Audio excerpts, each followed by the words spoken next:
قرار جديد من وليد الركراكي تجاه شقيقين سامي وريان ماي. السلام عليكم ورحمة الله تعالى وبركاته.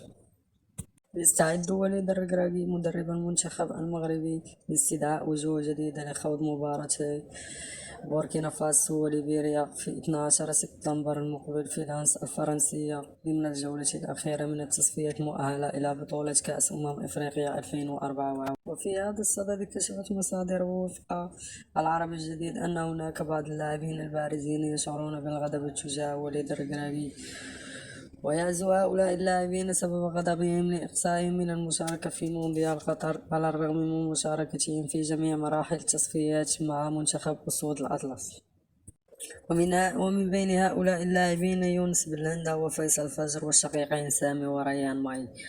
ووفقا لموقع العربي الجديد، دائما يخطط وليد الركراكي لإعادة بعض اللاعبين الغائبين عن مباراتي الرأس الأخضر وجنوب إفريقيا في 12 و 17 يونيو الماضي لأسباب فنية وصحية.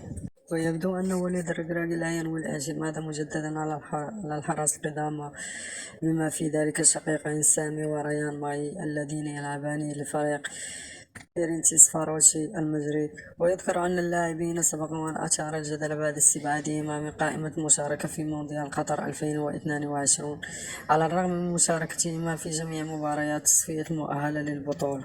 على الرغم من نفي مسؤول في الاتحاد المغربي نية شقيقين ماي للاعتزال الدولي، إلا أن العديد من المؤشرات تشير إلى أنهما قد يرفضان فكرة اللعب مع منتخب أسود الأطلس ردا على قرار المدرب وليد الركراكي بإقصائهما من مونديال قطر 2022. لا تنسى المشاركة بالقناة وتفعيل زر الجرس ليصلك كل جديد، وشكرا.